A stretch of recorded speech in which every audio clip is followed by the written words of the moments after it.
കൊല്ലം കരുനാഗപ്പള്ളിയിൽ car കത്തിക്കുന്ന CCTV ദൃശ്യങ്ങൾ പുറത്ത്. റോഡരികിൽ നിർത്തിയിട്ടിരുന്ന കാറാണ് കത്തിച്ചത്. കരുനാഗപ്പള്ളിയിൽ നിന്ന് ഫയർഫോഴ്സ് എത്തിയാണ് തീയണച്ചത്. സംഭവത്തിൽ പോലീസ് അന്വേഷണം ആരംഭിച്ചിട്ടുണ്ട്.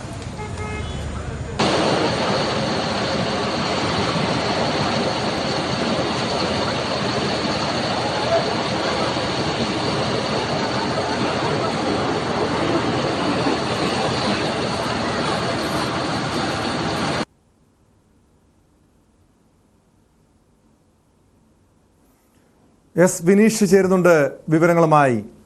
വിനീഷ്, ഈ കാർ ആരാണ് കത്തിച്ചതെന്ന വിവരങ്ങൾ ലഭ്യമായിട്ടുണ്ടോ? എന്തായിരിക്കും അതിന്റെ കാരണം?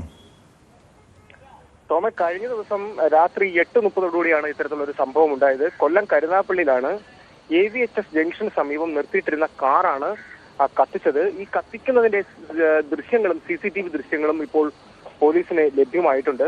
ഇത് KL8 AR 8059 എന്ന നമ്പറിലുള്ള കാറാണെന്നാണ് പറയുന്നത്. ഈ കാർ ഏകദേശം 4 മാസത്തോളമായി റോഡരികിൽ നിർത്തിയിട്ടിരിക്കുന്നതായിട്ടാണ് പ്രദേശവാസികളിൽ നിന്നും അറിയാൻ കഴിയുന്നത്. കഴിഞ്ഞ ദിവസമാണ് തീ ആളിപ്പടരുന്നതായിട്ട് കണ്ട നാട്ടുകാർ ഫയർഫോഴ്സിൽ വിവരം അറിയിക്കുകയും പോലീസ് സംഘം ഉൾപ്പെടെ സ്ഥലത്തെത്തുകയും ചെയ്തു. തുടർന്നുള്ള വിശദമായ പരിശോധന നടത്തി. അങ്ങനെയാണ് ഈ കാർ കത്തിയതിന് ഓപ്പോസിറ്റ് സൈഡിലുള്ള ഒരു വീട്ടിലെ ദൃശ്യങ്ങളാണ് ഇപ്പോൾ നമുക്ക് കാണുന്നത്. CCTV ദൃശ്യങ്ങൾ പരിശോധിച്ചപ്പോഴാണ് ഒരാൾ നടന്നു വരികയും കാർ കത്തിക്കുന്നതായിട്ടുള്ള ദൃശ്യങ്ങൾ പോലീസിന് ലഭ്യമായത്. പക്ഷെ അത് മുഖം വ്യക്തമല്ലെങ്കിൽ പോലും ആളുടെ രൂപം വ്യക്തമാണ്. പോലീസ് എന്തായാലും അന്വേഷണം ആരംഭിച്ചിട്ടുണ്ട്. ടോം, നമുക്കറിയാം കരുനാഗപ്പള്ളി കഴിഞ്ഞ ദിവസങ്ങളിലുണ്ടായ സംഭവവുമായി ബന്ധപ്പെട്ട് ഉള്ള ഇത് എന്തെങ്കിലും പങ്കുണ്ടോ എന്ന കാര്യം പോലീസ് അന്വേഷിച്ചു വരുന്നുണ്ട്. എന്തായാലും കരുനാഗപ്പള്ളി പോലീസ് കേസെടുത്ത് കൃത്യമായിട്ടുള്ള അന്വേഷണം നടന്നു വരുന്നതായിട്ടാണ് നമുക്കറിയാൻ കഴിയുന്നത്. ഈ കാർ ഉടമയ്ക്ക് ഇതുമായി ബന്ധപ്പെട്ട എന്തെങ്കിലും പരാതി ഉണ്ടോ? എന്തെങ്കിലും ദുരൂഹത സംശയിക്കുന്നുണ്ടോ? ഇതിന്റെ പോലീസുമായി നമ്മൾ ഇതിന്റെ വിവരങ്ങൾ തിരക്കിയപ്പോൾ അറിയാൻ കഴിയുന്നത് ഇതിന്റെ അന്വേഷണം നടന്നു വരുന്നതായിട്ടാണ് അറിയുന്നത്. അതുപോലെ തൃശൂർ രജിസ്ട്രേഷനുള്ള ഒരു വാഹനമാണെന്ന് പറയുന്നുണ്ട്. അന്വേഷണം നടക്കുന്നുണ്ട്. അതുപോലെ 4 മാസമായിട്ട് ഈ വാഹനം ഉപേക്ഷിച്ച നിലയിലായിരുന്നു റോഡരികിൽ കാണപ്പെട്ടതെന്ന് പറയുന്നത്. പക്ഷെ അതുമായി ബന്ധപ്പെട്ട പരാതികളൊന്നും പോലീസിന് ലഭ്യമായിട്ടില്ല എന്ന് പറയുന്നു.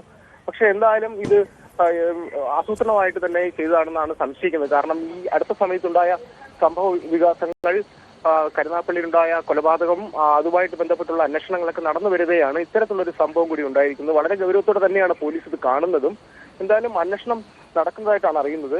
അതുമായി ബന്ധപ്പെട്ട് എന്തെങ്കിലും സംഭവമാണോ ഇതെന്ന് കൂടിയാണ് പോലീസ് അന്വേഷിക്കുന്നത് കേട്ടോ.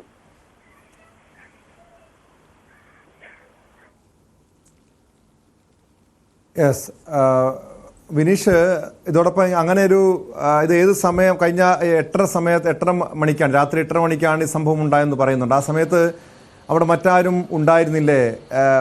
അങ്ങനെ ദൃക്സാക്ഷികളും മറ്റും ഉണ്ടോ? ഈ വാഹനത്തിന്, കാറിന് തീയിട്ട ശേഷം ഈ അക്രമി എവിടേക്കാണ് പോയത്?